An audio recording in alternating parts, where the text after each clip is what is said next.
तस्स भगवतो अरहतो सम्मा संबुद्धस्स। नमो तस्स भगवतो अरहतो सम्मा संबुद्धस्स। नमो तस्स भगवतो अरहतो सम्मा संबुद्धस्स। साधु साधु साधु। हमारे पूजनीय कल्याण मित्र गुरु भंते जी के चरणों में हमारा प्रणाम है। साधु साधु साधु। श्रद्धावान उपासक उपासिकागण, हम लोग प्रतिदिन सुबह अभ्यास कर रहे हैं संयुक्त निकाय का। संयुक्त निकाय में हम लोग अभ्यास करेंगे निदान वर्ग का। निदान वर्ग में गत 2 दिनों से हम लोग अभ्यास कर रहे हैं सुसीम सूत्र का। क्या नाम है सूत्र का? सुसीम सूत्र। इस सुसीम सूत्र का आज हम लोग एक भाग देखेंगे।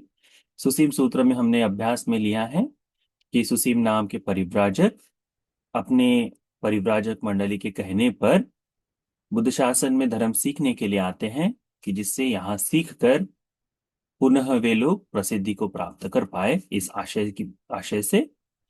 और फिर जब आकर प्रवजित हो जाते हैं, उपसंपदा को पाते हैं, तब भिक्षुओं को अरहत्व का प्रकाश करते हुए अरहत्व हो गए ऐसा बताते हुए जानते हैं और उनसे प्रश्न पूछते हैं कि क्या अरहंत होना रिद्धि प्राप्त करना है, चित्त को जानना है, दूसरे के विचारों को जानना है,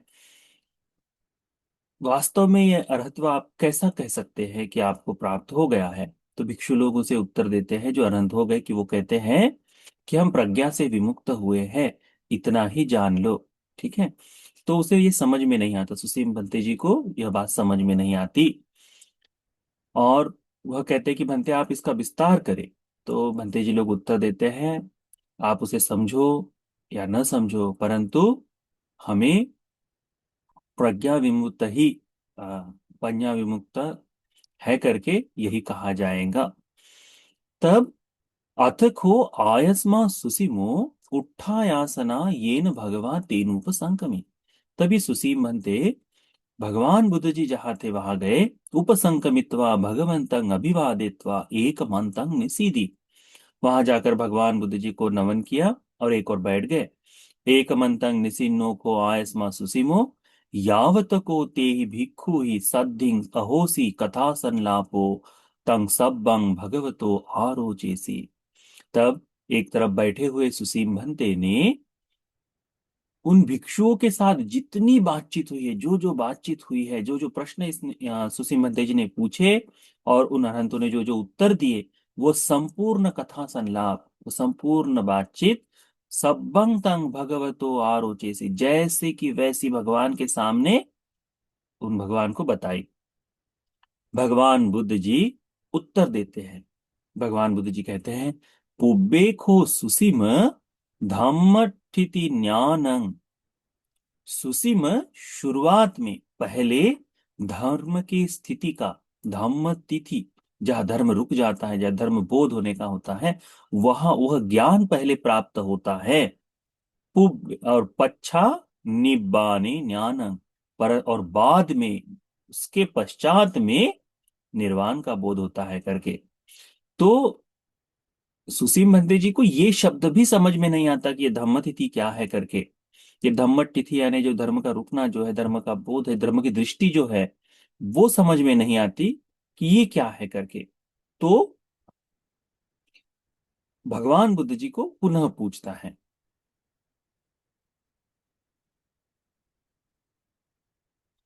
क्या पूछता है वह? तांकिंग मान्यसी। हाँ।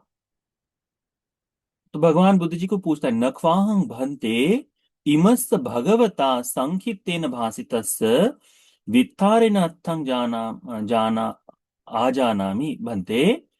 आपने जो एक संक्षिप्त में जो बताया है, इसका अर्थ मैं कैसे समझू, ये नहीं समझ पा रहा। साधु में भंते भगवा तथा भासतु यथाहं इमस् भगवता संकितेन भासितस्य वित्तारेण अर्थं जानयन्ति।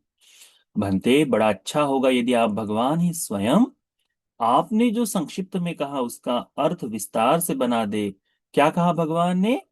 जाने या सिवा त्वं सुसीम, भगवान बुद्ध जी उत्तर देते हैं, जाने या सिवा त्वं सुसीम, सुसीम तुम इसको जान लो, नवा त्वं जाने यासी, या न भी जान लो तब भी, अथ को धम्म स्थिति ज्ञानं पूर्वे, पूर्व में धर्म के स्थिति का ही ज्ञान होता है, पश्चा निब्बाने ज्ञानं, पश्चात में निर्वाण का ज्ञान होता है। तो धम्म स्थिति यानी धर्म के स्वभाव का, ठीक है, धर्म का स्वभाव क्या है, इस धर्म स्वभाव का ज्ञान होता है करके भगवान बुद्ध जी बताते हैं। तो पूर्व में धम्म स्थिति का, फिर अब ये बातचीत होने के बाद इसे फिर भी उतना समझ में नहीं आता। भगवान ने तो स्पष्ट कह दिया कि तुमको समझे या न समझे, परंतु ये दो ही चीजें होती, पूर्व में धम्म तिथि का ज्ञान होता है और पश्चात में निर्वाण का बोध होता है करके। तब भगवान बुद्ध जी इसका संपूर्ण विस्तार करते कहते हैं, तांकिंग मन्यसि सुसीम, रूपं निच्चं वा अनिच्चा वा ते, सुसीम तुम्हें क्या लगता है, यह रूप नित्य है या अनित्य है? तो सुसीम उत्तर देते हैं, अनिच्छं भान्ते, भान्ते भगवान यह अनित्य है। फिर भगवान प्रश्न पूछते हैं, अब ये धम्म तिथि ज्ञान कैसे आता है, ये धम्म स्थिति का बोध कैसे होता है, इसके लिए ये सारा प्रश्नों का उत्तर भगवान देते हुए जा रहे हैं। ये सारे प्रश्न भगवान पूछते जा रहे हैं कि धम्म तिथि का ज्ञान होगा तभी जाकर निब्बान का ज्ञान होता है। तो पहले धम्म तिथि और धम्म की स्थिति, धम्म का भाव जो बोध में आए वह, तो धम्म स्थिति, और उसके बाद में निब्बान। तो उसके लिए भगवान ये जो प्रश्न पूछते आए कि उसे धम्म स्थिति का ज्ञान हो, उसके लिए ये पूछते हैं। भगवान क्या कहते हैं कि सुसीम रूप नित्य है या अनित्य है? तो वह उत्तर देता है, अनिच्चं भन्ते, भन्ते रूप अनित्य है। फिर भगवान पूछते हैं, यंपना निच्चं दुखं वातं सुखं वाति, सुसीम ये जो अनित्य है वह दुख है या सुख है? उत्तर देता है, दुखं भन्ते, भगवान यह दुख है। फिर भगवान बुद्ध जी पूछते हैं, यंपना निच्चं दुखं विपरिणाम धम्मं, ये जो अनित्य है, दुख है और परिवर्तित हो जाने वाले स्वभाव से युक्त है, जो भी स्वभाव है उसका वो बदलाव में आ जाता है, तो विपरिणाम धम्मं, विपरीत धर्म स्वभाव का होने वाला है। कल्लंगुतंग कल्लंगुतंग समनुपस्थितुम, क्या तुम उसे ये कह सकते हो, एतंग मम, ये मैं हूं, एसो हमस्मि, यह मेरा है, एसो में अत्ताति, यह मेरी आत्मा है, क्या तुम इसे कह सकते हो? नो ही तंग बनते, क्योंकि वहां तक मैं, मेरा, मेरी आत्मा, हमने देखा है कि शाश्वत, ध्रुव, निश्चित इसी स्वभाव को समझा है। तो अनेकों बार इस शरीर, इस रूप के प्रति ही ऐसा भाव जाग जाए तो भगवान उस रूप का विस्तार करके बताते हैं सुसीम को, ये जो रूप है ये बदलने वाले स्वभाव से है। तो जो बदलता है वह हमेशा अच्छा ही हो ऐसा जरूरी नहीं, वो दुख ही देता है। बचपन से थोड़ा बड़े होने के बाद जो हमारे शरीर में परिवर्तन आते हैं, बुढ़ापे में जो परिवर्तन आते हैं, जरा जीर्ण हो जाते हैं, बड़ा आनंद आता है ना, कि अरे मेरी कमर दर्द दे रही, आनंद आता है? नहीं, ये तकलीफ ही देने वाला है, तो दुख ही है। हमारे शरीर का जैसा जैसा विकास होते जाता है, बढ़ोतरी होती जाती है, जैसे जैसे परिवर्तन होते जाता है, खास करके 35 के बाद में, तो क्या कर लगते हैं, वो दुख ही महसूस होता है। तो ये जो रूप बदलता है, अपना रूप भी और बाहरी रूप भी जिस तरह से देखते हैं वो भी बदलाव वाला ही है ना। तो ये जो है ये दुख है, जो दुख है परिणामशील है, बदलने वाले स्वभाव का है, क्या ये मैं हूं, मेरा है, मेरी आत्मा है, कह सकते हैं? तो वह उत्तर देता है, सुसीम नहीं बनते। फिर भगवान कहते हैं, वेदना निच्छा व अनिच्छाति, ये जो वेदनाएं हैं, है ना, जो हम महसूस करते हैं, कई बार होता है ना, जिसे मैं महसूस करता हूं या जो महसूस कर रहा है वही मेरी आत्मा है। तो भगवान कहते हैं, वेदना नित्यं व अनित्यं वाति, ये वेदनाएं नित्य है या अनित्य है? अनित्यं भन्ते, तो कहते हैं भगवान को अनित्य है भगवान। यंपना नित्यं दुखं वातं सुखं वाति, ये जो अनित्य है वह दुख है या सुख है, जो बदलने वाला है वो दुख है या सुख है? कोई व्यक्ति बहुत सुख भोग रहा है, उसके लिए तो उतना ठीक है, परंतु ये सुख बदल जाता है। जैसे ही ये सुख बदल जाए तो पुनः सुखद वेदना होती है, दुखद वेदना होती है, दुख की वेदना होती है, क्योंकि सुख बदल गया, सुख की इच्छा में रखे हैं। तो ये जो अनित्य है वेदना, तो सुख की वेदना ये भी अनित्य है, दुख की वेदना ये भी अनित्य। तो ये सारा स्वभावतः धर्म, हमें निरंतरता से एक ही वेदना चाहिए, पर वो नहीं मिलती। ध्यान में भी हम वैसा ही खोजने, कल जैसा अनुभव हुआ वैसा आज भी हो जाए, नहीं होता, है ना। किसी व्यक्ति से हम अपना मन लगा कर बैठे, उसमें भी जो बोध होना चाहिए वो भी नहीं होता। ये बदलने वाला स्वभाव है। तो यही वो बताया है कि यह जो है वेदनाएं जो है ये भी अनित्य है करके कहा है। भगवान कहते हैं यंग पना निच्चंग दुखंग विपरिणाम धम्मंग कलंग समुपस्थितुम। ये जो अनित्य दुख की वेदनाएं हैं, जो विपरीत परिणाम वाली है, जो बदलने वाले स्वभाव से युक्त है, क्या वह तुम कह सकते हो एतं मम, ये मैं हूं, एसो हमस्मि, ये मेरा है, एसो में अत्ताति, ये मेरी आत्मा है। सुसीम उत्तर देते हैं नो, ये तन बनते नहीं बनते। संज्ञा निच्चावाती। फिर प्रश्न पूछते हैं भगवान, सुसीम, ये जो संज्ञा है ये नित्य है या अनित्य है? अनिच्छा बनते भगवान, यह संज्ञा, ये जो पहचानना है ये भी अनित्य है। फिर भगवान कहते हैं संखारा, उसी प्रकार से जैसे एक एक रूप के बारे में, वेदना के बारे में पूछा, वैसा ही संखारा निच्चावाती। तो कहते हैं ये संस्कार भी अनित्य है, कहते हैं, है ना। फिर कहते हैं भगवान विज्ञानं अनिच्चावाती, ये विज्ञान नित्य है या अनित्य है? अनिच्चं बनते। तो संस्कार और विज्ञान, संज्ञा संखार विज्ञान, तीनों को एक तरह से समझो कि ये अनित्य है। यंग पना नित्यं दुखं वातं सुखं वाति, ये जो अनित्य है यह दुख है या सुख है? दुख है बनते। यंग पना नित्यं दुखं विपरिणाम धम्मं, ये जो अनित्य दुख और परिवर्तन होने वाले स्वभाव से युक्त है, कालंग तंग समुपस्थितुम, तुम इसे क्या अपना कह सकते हो? क्या इस तरह से कह सकते हो कि ये मैं हूं, ये मेरा है, मेरी आत्मा है? नो है तन्मध्य भगवान, इसे मैं नहीं कह सकता कि ये मेरा है, मैं हूं, मेरी आत्मा है।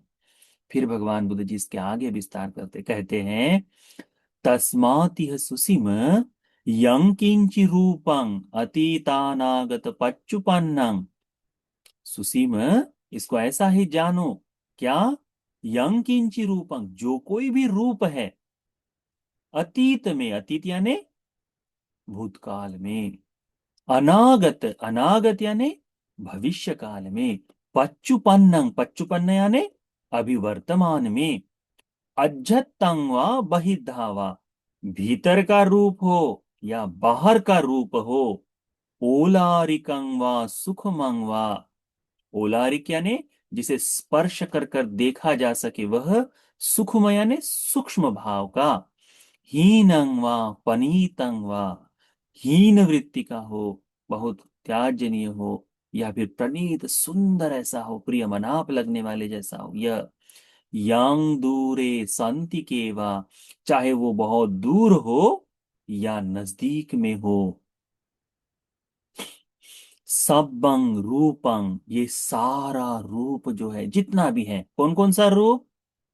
अतीत का, भविष्य का, वर्तमान का, सूक्ष्म या कठोर, प्रणीत या हीन, ने सुंदर या दुर्वर्ण, जैसा भी हो, दूर का हो या नजदीक का, ये सारे रूप, सबंग रूपंग नीतंग मम, ये मैं नहीं, नेसो हमस्मि, ये मेरा नहीं, न मेसो अत्ताति, ये मेरी आत्मा नहीं है, एवमेतं यथा भूतं सम्पन्याय दट्टभं। सुसीम, इसे यथाभूत प्रज्ञा से, जैसी धर्म की स्थिति है, जैसा धर्म, उसी यथाभूत प्रज्ञा से जान लो, दट्ठभंग यानी जान लो। ठीक है, इस तरह से भगवान किसके बारे में बताते हैं? रूप के बारे में बताते हैं। तो पंच उपादान स्कंद के बारे में भगवान इसी तरह से कहते हैं, या कांच वेदना अतीतानागत पच्चुपन्ना अज्झत्तं वा बहिद्धा वा ओलारिकं वा सुखुमा वा हीना वा पनीता वा या दूरे संति के वा। ये जितनी भी वेदनाएं हैं, भूतकाल की, भविष्य काल की, वर्तमान काल की, हमारे भीतरी वेदना, बाहरी वेदना, सूक्ष्म वेदनाएं हो या प्रणीत यानी कठोर वेदनाएं हो, हीन हो या प्रणीत हो, सुंदर हो, अच्छी हो, सारी वेदनाएं जो दूर हो या नजदीक हो, ये सारी वेदना, सब्बा वेदना नेतं मम नेसो हमस्मि न मेसो अत्ताति। ये सारी वेदनाएं मैं नहीं, मेरी नहीं, न मेरी आत्मा है, ऐसा जानना चाहिए। एवमेतं यथाभूतं सम्मपन्याय दट्ठभ्भं। इसे यथाभूत पन्या से, अभी वर्तमान में जो स्थिति है उस वर्तमान स्थिति भूत ज्ञान से, यही यथार्थ ज्ञान से जान जाना चाहिए करके भगवान बताते हैं। ये धम्म तिथि जो ज्ञान है ना, धम्म स्थिति जो धर्म की स्थिति है, वह क्या है, इसे इसी प्रज्ञा से बोध कर पाना, उसी के बारे में भगवान विस्तार कर रहे हैं। फिर भगवान आगे बताते हैं, कहते हैं, या काची संज्ञा, ये जितनी भी संज्ञाएं हैं, या काची संखारा, ये जितने भी संस्कार है, यं किंची विज्ञानं अतीतानागत पच्चुपन्नानं, ये जितने भी संज्ञा, संस्कार और विज्ञान, अतीत, वर्तमान और भविष्य तीनों काल के, अज्ञत्तं व बहिद्धा वा, अपने भीतर के हो या बाहरी भाव के हो, ओलारिकं वा सुखमं वा, कठोर स्वभाव के हो या सूक्ष्म भाव के हो, हीनं वा पनीतं वा, चाहे वो हीन हो या फिर प्रणीत हो, सुंदर हो, है ना, वह दूरे वा संति के वा दूर हो या नजदीक हो, सब्बं विज्ञानं, सारे ही विज्ञान, नेतं मम नेसो हमस्मि न मेसो अत्ताति, यह मैं नहीं, मेरा नहीं, मेरी आत्मा नहीं है करके तुम्हें जानना चाहिए। एवमेतं यथाभूतं सम्मपन्याय दट्ठभ्भं, इस भाव को अच्छी तरह से जानना चाहिए, इसको अच्छी तरह से सम्यक प्रज्ञा से जानना चाहिए। तो भगवान कहते हैं इसके पश्चात, क्या कहते हैं, एवं पसंग सुसीम, जो इसे इस तरह से अच्छी तरह से जान जाता है, जो इस तरह से देखता है सम्यक प्रज्ञा से, वह क्या होता है, श्रुतवा आर्य श्रावको, वह श्रुतवान आर्य श्रावक, किस बात को जानने से, रूप, वेदना, संज्ञा, संस्कार, इन चीजों को यथाभूत पन्या से जो देख लेता है, एवं पसंग, ऐसा देखने वाला, श्रुतवा आर्य श्रावक, श्रुतवान आर्य श्रावक, ये विशेष है धर्म में, ये विशेष है धर्म में। आज जितने भी धर्म हैं सबको उठाकर देख लो, सभी लोग किस बारे में लगे हुए हैं, कोई नाम नाम जप में लगा हुआ है, कोई व्यक्ति किस बारे में लगा हुआ है कि सब कुछ परमात्मा करेगा, जैसा उसका होगा वैसा ही करेगा। आध्यात्मिक बोध के लिए किसी भी तरह से इन पांच उपादान स्कंद के प्रति देखने का भाव अन्यत्र कहीं भी देखा नहीं जाता। कहीं है, अन्यत्र कहीं नहीं है। इसीलिए भगवान कहते कि ऐसा जो देखता है, सुतवा आर्य श्रावक, श्रुतवान, बुद्ध वाणी से सुना हुआ श्रावक ही, उसे कहते हैं आर्य श्रावक, श्रुतवान आर्य श्रावक, जिसने धर्म सुना हो, आर्य श्रावक, रूपस्मिंपि निबिंदति, इस रूप के प्रति निवेद को प्राप्त करता है ना, बिल्कुल संज्ञा जो कहते हैं ना, अरे अब नहीं चाहिए ये, तो इस रूप के प्रति मन में मोह का त्याग कर देता है। वेदनायपि निबिंदति, वेदनाओं के प्रति भी त्याग का भाव जाग जाता है। संज्ञायपि निबिंदति, संज्ञा के प्रति भी निबिदा का भाव जाग जाता है कि अब नहीं, बहुत हो गया। संखारेषु भी निबिंदति, संस्कारों के प्रति भी यही भाव आ जाता है। संस्कार कैसे, इसी संस्कार के कारण बार बार जन्म होते गया। इन्हीं संस्कारों के कारण हम पुनः पुनः जन्म लेते गए, मरते गए। इतना दीर्घ संसार देखा है हमने। इस संसार के कारण अब मुझे ऐसे संस्कार नहीं बनाने। वह संस्कारे निपिंदति विज्ञान अस्मिन् निपिंदति। ये जो विज्ञान है, ये विज्ञान के प्रति भी अब नहीं चाहिए, बहुत हो गया। ऐसा है विज्ञानम विज्ञानस्मिन् निबिंदति। अभी निबेद जाग गया। निबिदं विरज्यति। जिसमें निबेद जागा है, उसमें वैराग्य जागता है। अक्सर आज वर्तमान में निबेद को ही वैराग का स्वरूप निबेद को ही वैराग कह दिया जाता है। ऐसा नहीं है। निबेद यानी एक ही बात को करते करते करते अब नहीं चाहिए, तो अनेकों बार आपने देखा होगा कई लोगों में ये जाग जाता है, अब बहुत हो गया, अब मैं संन्यास ले लेता हूँ। छोटे छोटे कारणों में अब नहीं चाहिए करके मैं, वो भाग कर जाने वाली बात अलग हो गई। परंतु आ, किसी एक कार्य को करने के बाद अब तो मन भर, अब नहीं चाहिए करके जो थोड़ा भाव जागता है, हम समझते हैं कि यही वैराग्य है करके। वैराग्य वो नहीं। इस निब्बिदा की स्थिति दीर्घ समय तक यथावत बनी रहे, जैसी की स्थिति बनी रहे, तब जाकर वैराग्य जागेगा। तब जाकर वैराग्य जागता है।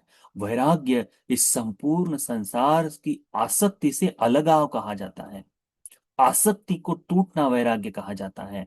तो भगवान कहते हैं कि निब्बिदा जिसमें होगी, उसी में वैराग्य जागेगा। निब्बिदं विरज्यति।